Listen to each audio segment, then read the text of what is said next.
All right, welcome everybody. For the sake of time, I'm just going to get us started, and I'm just going to give a couple details about this webinar before we pass it along to our presenters. My name is Lauren Lisi. I'm the manager of grants and research projects at the National Endowment for Financial Education. Thank you all so much for joining today. We're really excited to have Dr. Thomas Koranyke and Yingying Zeng, two participants in the NEFE Knology Fellowship Program, here to present their work using Knology's database and mapping tool. Dr. Koranyke is an assistant professor in personal and family financial planning at the University of Arizona Norton School of Human Ecology. And Yingying is a PhD candidate in social work at the Brown School at Washington University in St. Louis. Just some details about today's webinar. We'll have each of our presenters present for about 15 to 20 minutes. We plan to save 5 to 10 minutes at the end of each presentation for Q&A and ask that you save any questions that you have for them until then. When the time comes, the best ways to ask a question are to either raise your hand virtually using the option in the bar at the bottom, and the host will unmute you to ask your question directly to our presenters. For that, we will unmute folks in the order that we received raised hands. Alternatively, you can also type questions into the chat box, and we will answer those in the order that they are received. Just to not distract our presenters, we do ask that you refrain from using the chat feature until then. I will also be dropping a link in the chat to a short survey at the end of the second Q&A time. This survey is meant to provide feedback on the webinar today, and we really value your thoughts and suggestions. It should take no more than a few minutes to complete, and we really appreciate you doing so. I think that's it from me. I'll pass it over to Sean Field from Knology to kick us off. Thanks, Lauren. Hi, everyone. My name is Sean Field. I'm a researcher at Knology. Knology is a social science research think tank based in New York City, which with an aim of producing practical social science for a better world. Just a quick introduction to the project. In 2019, Knology won a research award from NEFE, which was called A New History of Investment in Financial Education Across the United States, where we aim to assess the impact of financial education investment by states and nonprofits on individual behaviors. Through this project, we put together a database that Lauren mentioned that includes data on students' exposure to relevant academic content standards, as well as nonprofits' program service expenses and measures in the Survey of Household Economics and Decision-Making, known as the SHED survey. Knology's original research plan focused on understanding the return on investment of state mandates for financial education by looking at individual economic security outcomes captured in the SHED survey.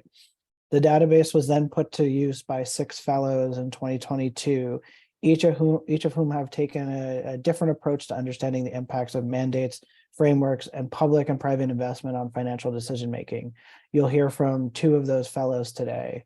And with apologies, I do need to head out around 5 p.m. today, but after the webinar is complete, I will make sure to send out an email to all of those in attendance with resources, including how to access the database, our spending mapping tool, and a webinar discussing how you can use the database for yourself for your research. It is publicly accessible.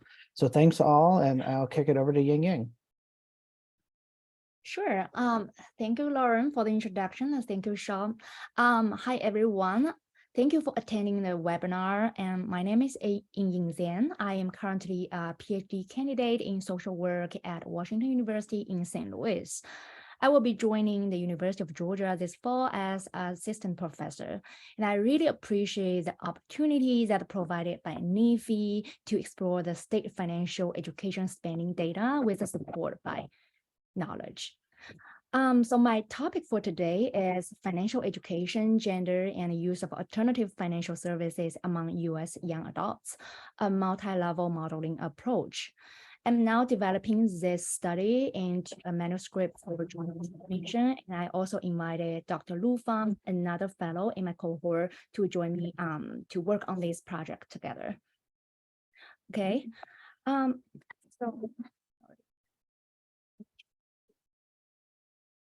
let's start. First, I want to talk about the background of this study. Alternative financial services are generally described as an array of financial products and services delivered by non-bank providers, such as payday loans, partial loans, check cashing, and so forth. While AFS provides credit options to those who have limited access to mainstream financial services, the expensive costs of using these services put a great financial burden on consumers. Nevertheless, over 1 out of 4 American adults reported using these services. Among those who use AFS, approximately 46% are young adults between 18 and 34. As we know that young adulthood is a very important time across one's life cycle. So developing healthy financial behaviors is essential to young adults because young adulthood sets the stage for financial security in later life. To help young people avoid making financial mistakes, some states have established a variety of financial education programs for middle and high school students. Some states set standalone requirements classes, while others set embedded requirements financial classes. So figure 1 and 2 show the fraction of students in schools with standalone and embedded course requirements, respectively. As you can see in these 2 maps, no matter what kind of requirements in states, state level variations exist in financial education, and this variations are highly related to the resources that are available for school financial education. So my question is, will state-level financial education investment explain variations in young adults' use of AFS? To answer this question, I conducted some literature review, and my literature review is mainly included 2 parts. First is who uses AFS, and second is the relationship between financial education and young adults' financial behavior. I also look at gender differences in financial education outcomes because gender issue appears in the financial education studies. Okay, who uses AFS? Research demonstrates that consumers with lower financial literacy or less financial knowledge are more likely to use AFS. The propensity to use AFS is greater among young adults, females, non-white, those with lower education, and with financial hardship. Research showed that financial education decreases young adults' reliance on non-student debt and improves repay behavior. High school financial education reduces young adults' likelihood and the frequency of payday borrowing through increased financial literacy and improved financial planning practices. In 2020, Urban et al. Focuses on the policy level, and they found that implementation of financial education policy matters. States with enhanced implementation efforts are associated with stronger effects on young people's credit behaviors. Gender becomes a little bit interesting here because the findings are mixed. Burke et al. Find that school financial education improves the subjective financial well-being of men, but no such improvement for women. However, women who have financial education are objectively better off. Harvey finds that state-mandated financial education reduces the use of AFS for both men and women. So in summary, research on the correlates of AFS has largely focused on individual level characteristics with less attention to the role of state level factors. Although school-based financial education has been found to have positive effects on young adults' financial behaviors, states' efforts in designing and implementing vary, and this state level variation may be associated with differences in young adults' use of AFS. And lastly, it is unclear if financial education outcomes vary by gender. Therefore, this study has 2 purposes. First, to further our understanding of the relationship between state investment in school-based financial education and the young adults' use of AFS. Second, to examine if gender moderates the relationship between financial education and the young adults' use of AFS. Second method. In this study, I use study data from 2013 to 2019, and I restricted my analytic sample to young adults aged 25 to 30, and the total sample size is 5,820. The state level data was from public school spanning from 2001 to 2012. The dependent variable is the number of AFSUs, which was from study data. The dependent variable was generated using 4 questions asking the respondents about their use of one type of AFS services, and the answers were binary coded, and then I added these answers up to create a count variable ranging from 0 to 4. Individual level independent variables or level 1 independent variables were from study data, including gender, race, age, marital status, household size, number of children, education, employment status, and financial circumstances. The level 2 predictor was from public school spending, which was measured as average state financial education expenses per student from 2001 to 2012. The average spending ranged from 0 to about 49, with a mean of about $12. The median spending is about $10. Based on the distribution, I categorized the states into 3 categories. I defined the low investment financial education investment state if they spend less than $10 per student. Median level investment refers to those spend from $10 to $20. And the state with high investment refers to those who spend more than $20 per student. In this study, I used multi-level mixed effect negative binomial regression because the outcome variable is the count variable. I also compare that with a Poisson regression, but the likelihood ratio test shows that the negative binomial model works better. So I basically ran 4 models. The model 0, the non-model, is to examine if the state level variations exist and if it has explaining power. Then I added individual level and state level predictors to model 1 and model 2. And in model 3, I added the interaction term to test the moderation effect of gender. And let's see what I found in this study. Descriptive findings show that 27% of the respondents at least used one of AFS products. Females are more likely to use all AFS except for payday loans. Non-Hispanic Blacks are most likely to use AFS, followed by Hispanics. Having one more child increases the number of AFS used by 28%. Being employed decreases the number of AFS used by 36%. And this map virtually shows the average spending on each student by state. So the darker color means higher state level financial education spending per student.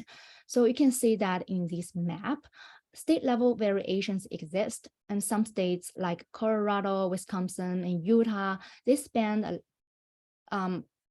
a high level on the students' financial education, while other states like Texas and Mississippi spend less on students' financial education. And this figure shows the bivariate analysis between mean spending and the average use of AFS, and you can see that the state level financial education spending is negatively correlated with the average AFS use. And there is a striking pattern here. So you can see that in states with high level spending investment on students' financial education, young adults' use of AFS is lower. So The non-model with a likelihood ratio test comparing the model with the standard negative binomial model favors the random intercept model, indicating that there is a significant variation in the use of AFS between states. And this table shows the regression results from the 3 models with predictors. And the numbers here are incident rate ratio. And the number greater than 1 means the higher risk of using AFS. And the number between 0 and 1 means the less risk of using AFS. So I will not go into these numbers one by one, but I want to show you that the first part are the results of the individual level characteristics. And here I want to highlight these findings. As you can see, so states with high spending on school financial education, young adults have less risk of using AFS. And here in the model 3 for the interaction term, and we can see that high spending on financial education lower the risk of AFS use, but only for males. So I have 3 key findings here, and the first key finding is individual characteristics were significant predictors of AFS usage among young adults. Young adults who were female, non-white, had lower education, had a smaller family size with more children, and higher perceived financial hardship were more likely to use AFS. Second, and state level predictor, we can in this study I found that the state level financial education spending was significantly associated with AFS use of young adults after controlling for individual factors. The risk of using AFS decreased by 28% for young adults coming from states with high spending on financial education when compared to their counterparts from low spending states. The third key finding is about the interaction. The effect of state-level spending on financial education varied by gender. Specifically, holding everything else constant, living in states with high spending on financial education was associated with a 35% lower risk of using AFS in male young adults. And this figure gives you a better sense of the interaction term, and it is the gender differences in the state level financial education spending AFS association. And this figure shows that compared to female young adults, states' high spending on financial education had a more substantial impact on decreasing AFS usage among male young adults. And this study has some limitations. First, this study only has one state level measure, so it ignores the heterogeneity within states, but there should be variations within states. Second, this study assumes that respondents in these studies stayed in the same states when they were in middle and high school, but there's possible domestic migration, but we cannot measure in using this data. The third limitation is there might be some unobserved effects like neighborhood effects that mentioned in many studies about AFS use. And lastly is state level laws regulating AFS policies and practices, which are also very important in predicting AFS use. But currently, Lou and I are thinking about a strategy to figure this one out, because this is very important for explaining the AFS use, and we are thinking about finding out a strategy to control for this. And we welcome suggestions and ideas from you, the audience, and we appreciate that if you have some suggestions for us. And here comes our conclusion. So although state investment in school financial education may reduce young adults' use of AFS, It has little help in alleviating the situation of those living with high financial burdens. And as you can see that controlling for financial education, the demographic and socioeconomic characteristics still show significant associations. Second, state-level financial education spending plays an important role in young adults AFS use. Specifically, the significant association appears only when state's annual spending reaches a certain point. In this study, more than $20 per student. It is reasonable because higher spending is likely linked to better financial education design and enhanced implementation, which may yield better financial behavior outcomes. Lastly, it remains unclear why it shows stronger effect on male young adults, but findings from this study call for state policies on investing in school financial education and highlighting program design and implementation that work inclusively across gender, race, and other demographic characteristics to help everyone make the use of these programs. And it also calls for immediate assistance to those who are financially struggling. And those are the references we use, and I leave my email here. So if you have any questions or further things to discuss, feel free to reach out and we can talk more. Thank you. Thank you so much, Yingying. I'm curious just to open up for a Q&A. As a reminder, you can either raise your hand and I'll unmute you, or you can put your question in the chat box.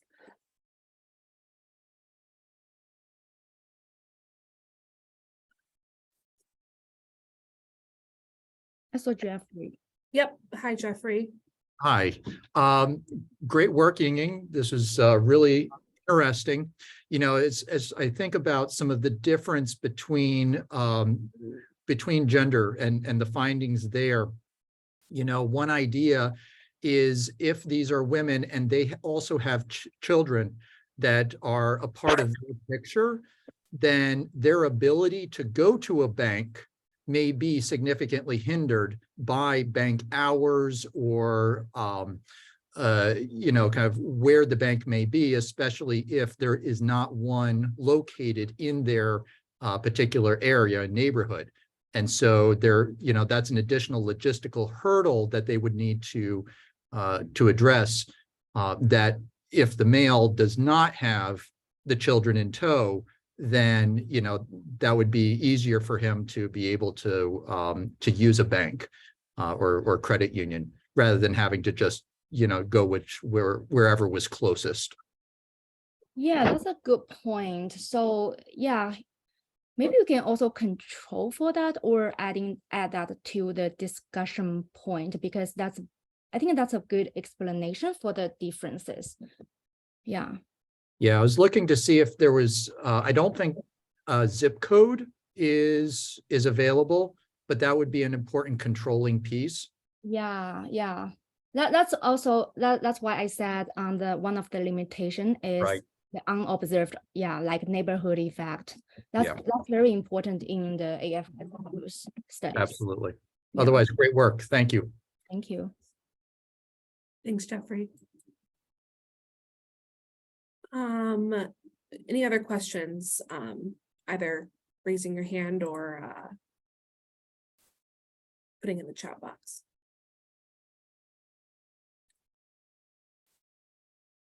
I actually have one for you, Yingying. One question we ask in our post-webinar surveys is if the research presented will inform people's work moving forward. So I'm wondering if you could expand on the practical significance of your findings.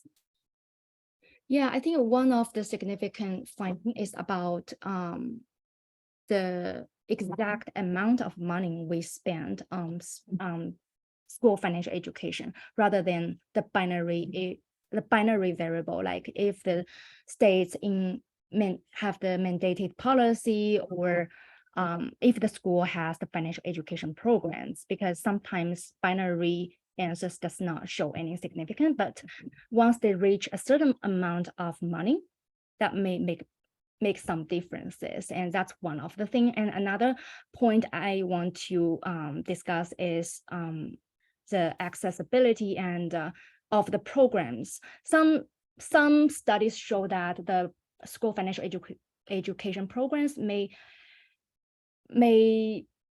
be more attractive to male students. I don't know exactly what they are talking about. Maybe more future programs could be designed by financial educators by integrating more interesting part that can interest female students as well. Yeah, that's interesting. Thanks.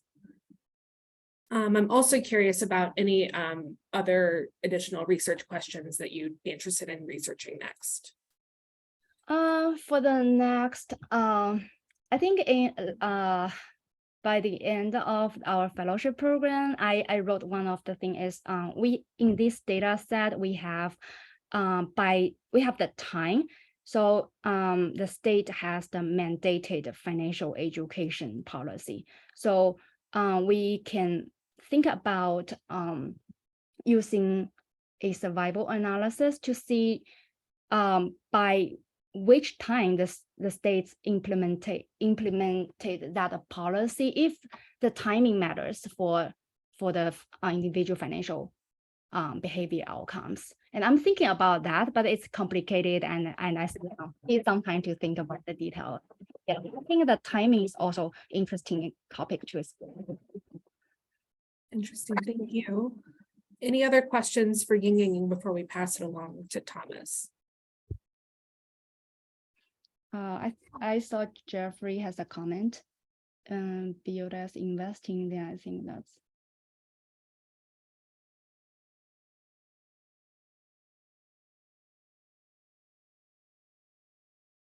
Yeah. Yeah, thank you. For student take up time. Great. Well, if there are no further questions for Yingying, let's pass it along to Thomas. Great job, Yingying. Thank you again.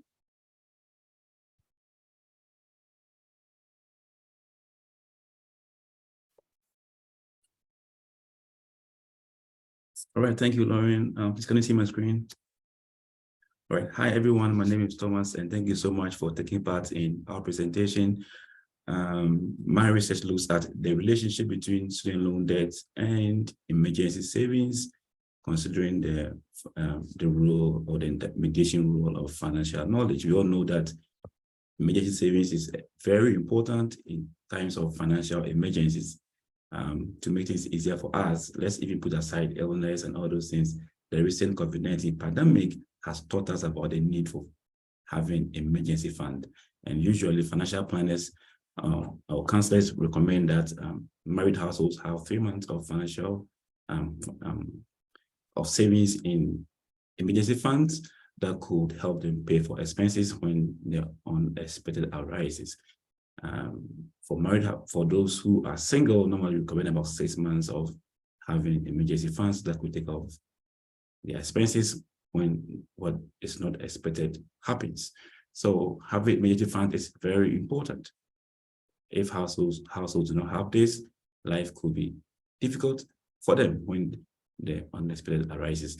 And so there have been several studies in this area trying to understand what factors influence emergency savings. In particular, if you consider the statistics in the US, we see that many households actually do not have emergency savings. For example, recently the US Consumer Financial Protection Bureau had this Making Ends Meet survey, and that in that survey they found that about 25% of Americans do not have emergency savings.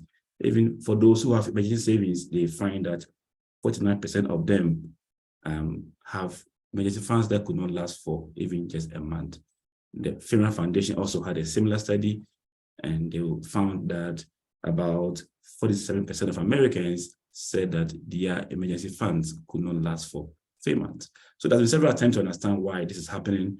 And what this study seeks to do is to look at the role of student loan debt in this particular situation.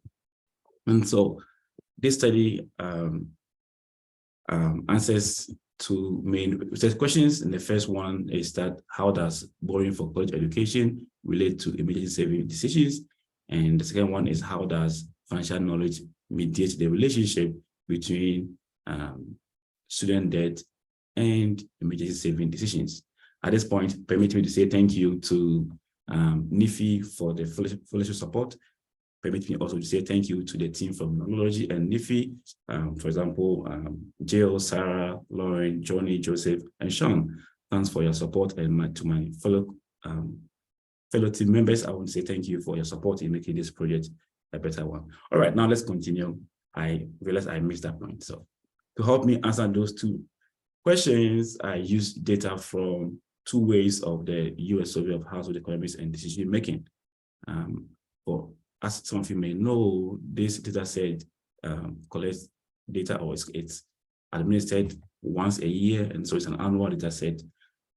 So far, they have so many ways of the data available, but it's so hard to determine which of the ways contain the kind of variables that you need. And so this is where the NEFE Knology Financial Education Database becomes important.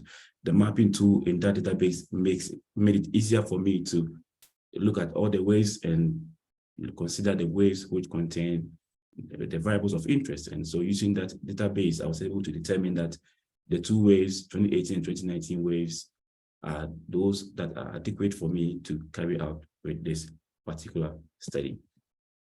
Now, my dependent variables is emergency savings. So if a household reports that they have funds that could take care of 3 months of their expenses, when the need arises, I code that one as 1, otherwise it's 0. The key variable of interest is student loan debt, and I code this as 1 if a household reports having a student debt on its balance sheet. And this could be student loan debt for the respondent or the respondent's spouse or children. Otherwise, I code it as 0. And I also have the moderating variable, which in this case is objective financial knowledge. I do not have information about other financial knowledge questions. And so I focus on the big 3 financial literacy questions by Lusardi and Mitchell. And these questions center on inflation, interest rates, and risk diversification.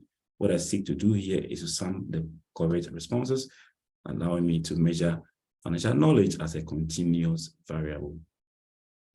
And based upon the theory and the literature, I include several control variables. I include bank account ownership, which is a proxy for financial inclusion. I include information about gender, age, race, credit card debt, and several other variables, educational attainment, and all that in the model. In this study, I estimate 4 models, and these models are estimated based on the study's objectives or research questions. The first model here is a restricted model, and so this model includes only student debt. The second one includes student debt and the control variables. The third one adds the financial knowledge variable to student debt and the control variables, and the fourth one includes the interaction term. In this study, I use odds ratios, and so as you know already, a value of 1 suggests a positive relationship, and a value of less than 1 indicates a negative relationship.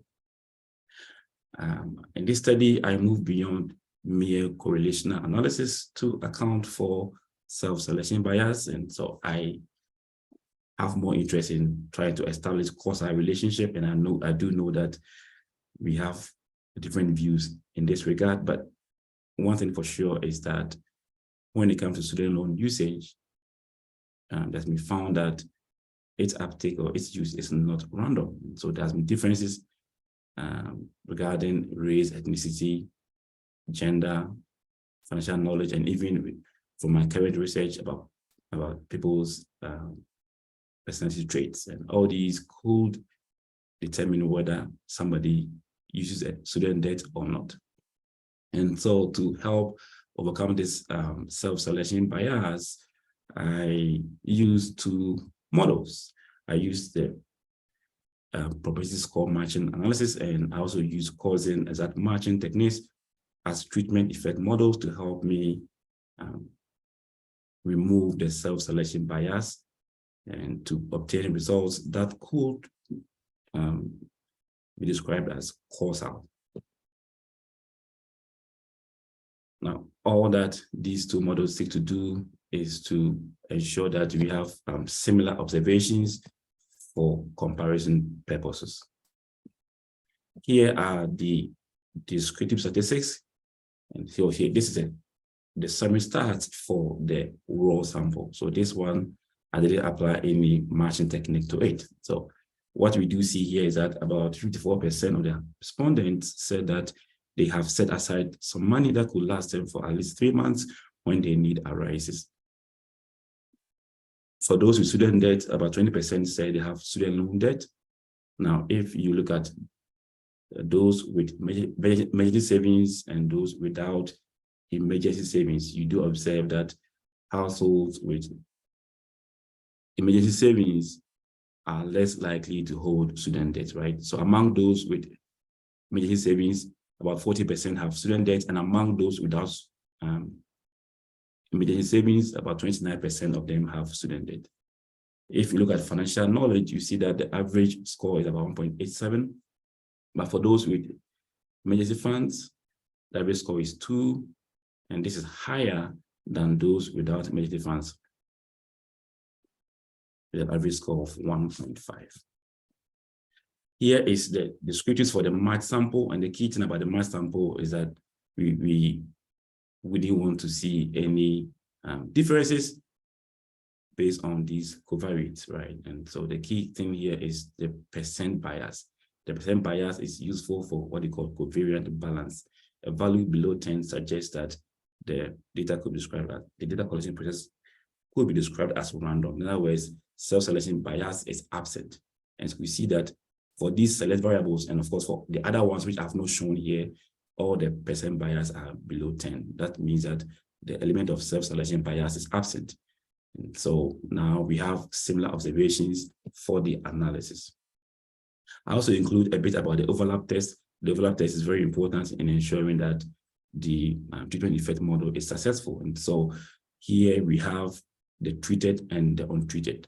The treated observations are those who have student debt, and the untreated ones are those without student debt. And clearly you see that for every observation, we have the corresponding observation for the analysis. For example, if you take the untreated sample, we have the corresponding, if you take this sample here, we have the corresponding sample that will help in the analysis. So here are the regression results. The first one here is model 1, the model that is fully restricted. And clearly we see that there is a negative relationship between student debt and emergency savings. And you could explain this from different perspectives. Even economic theory would help us. We know that when people have student loan debt, they're always concerned about paying off this debt. They may have higher interest rate on this loan. And so their interest is to pay off this debt. And so that could limit their ability to save for financial emergencies. If we include the control variables, we see the same negative effect here as well. If we go ahead and include the financial knowledge variable, we still see that student debt has a negative effect on the likelihood of having emergency savings. Looking at the financial knowledge score, we do observe that higher financial knowledge increases the likelihood of holding emergency funds. And this is something that's really good and something that supports the existing literature. There's been so many studies in this area, and many of them have shown that financial knowledge is important for helping households save for financial emergencies. Now we have the interaction term. If you look at the interaction term, you still observe that okay, so let me take my time to explain this term very well. You see that the coefficient is negative, right? We have for the interaction term. But now if you consider those without student debt, okay, we see that they are more likely to save for financial emergencies. The coefficient in this case is 1.17 for the PSM and 1.21 for the CM. Now, if we consider households with student debt, then we need to multiply the coefficient for the financial knowledge and that of the interaction term. And so for the PSM, we see that the likelihood of saving financial emergencies is 1.0586. And so this is a positive relationship. What that means is that households with student debt tend to save for financial emergencies when as their financial knowledge increases. Okay, let me show you the graph to help you better understand what I'm talking about. In this graph, we have the top line for those without student debt and the red line or the line below for those with student debt. What we do observe is that for each unit increase in financial knowledge score, both of these groups are more likely to save for financial emergencies. However, the effect, of course, is stronger for those without student debt. That notwithstanding, we still do see that when households or when individuals' financial knowledge increases, they also tend to save for financial emergencies. They tend to understand the need to save for financial emergencies. So this is something that is remarkable and that is good. So both models give us similar plots about the moderating role of financial knowledge in motivating households with and without student debt to save for financial emergencies. That said, this paper has some limitations. Like I told you earlier on, we don't have information about all the objective financial knowledge questions. Again, we don't have information about the dollar values for student debt and emergency savings. Again, we are giving information about 3 months, whether you have funds that could last for 3 months or not. We all do know that some households may have funds that could last for 2 months or 1 month, especially those low-income households, right? So those things are good, at least it's better than nothing. However, this particular question ignores that sample, right? So again, when it comes to the model, there could be differences as to whether the treatment effects are adequate or not, but those are some limitations that may come with this study. That said, this paper has some implications. The first one is that we all know that student debt imposes financial constraints on holders, but it is always important that those who hold student debt understand that having student debt is just one aspect of their overall financial landscape. And so it is important that they do not focus on only that aspect, what we call narrow framing. They should rather consider their total financial picture or the bigger picture, instead of focusing only on one aspect, which prevents them or which does not allow them to consider their overall financial health. And so this is one area that financial educators could emphasize as they provide financial education to student debt holders. This study also supports previous studies that financial knowledge is important in helping households build emergency savings. That said, we know from the graph that I showed you, there is a large gap in the likelihood of saving for emergencies for those with and without student debt. So although there are gains from financial knowledge, we do see that there is still a wide gap. And so this finding suggests that it is important that we provide avenues for those with student debt to continuously receive financial education, right? So not just before, but during and even after, they need to continuously receive financial education to help them improve their knowledge and to also help them plan well for their financial future, which includes saving for financial emergencies. We can talk about several implications. For example, we can bring in the income-driven repayment plans, right?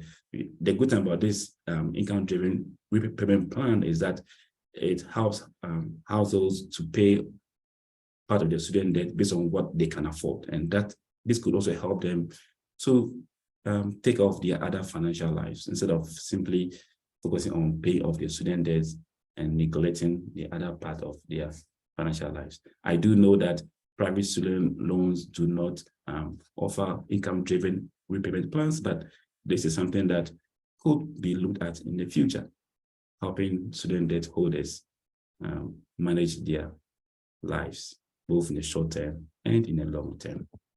All right, thank you so much for your attention. I appreciate you taking part in this presentation. This is my email address. Please contact me if you need further information. Thank you, Thomas. Great job. Any questions for Thomas? Again, you can raise your hand or put your questions in the chat.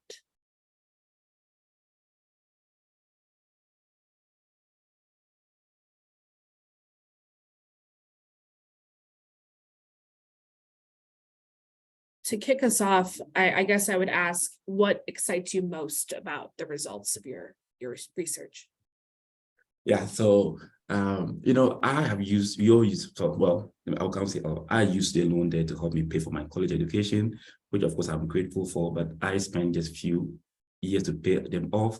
And so there's been so many studies that have found that student loan debt, of course, the loan is good to help you get college education, but it has several negative effects on households, right?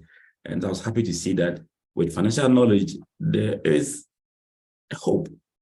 There is hope, right? There's hope. And so that is something that really excites me about this. Yeah. That's great.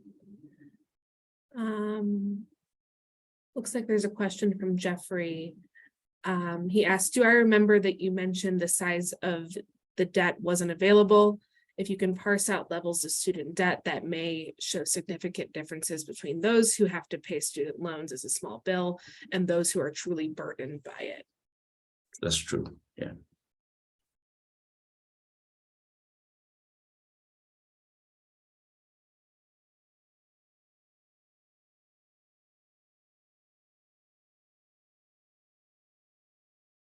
I guess I'd also ask the same question that I asked Yingying, but just what are some additional investigations or research questions that you'd like to pursue next? Yeah, great question. So I wanted to also look at the financial education mandates and state level spending and how it's influencing young adults' emergency saving behavior. And that's one area that I have interest in that I could not do for this particular project. And it is something that I want to do next. Yeah. Great. Just to interrupt real quickly, I am dropping, I am dropping the link to our survey about this webinar. Really appreciate any participants on this call filling that out. If you are a NEFE staff member, please refrain from filling this out, just to not skew our results. Any other questions that I can take for Thomas?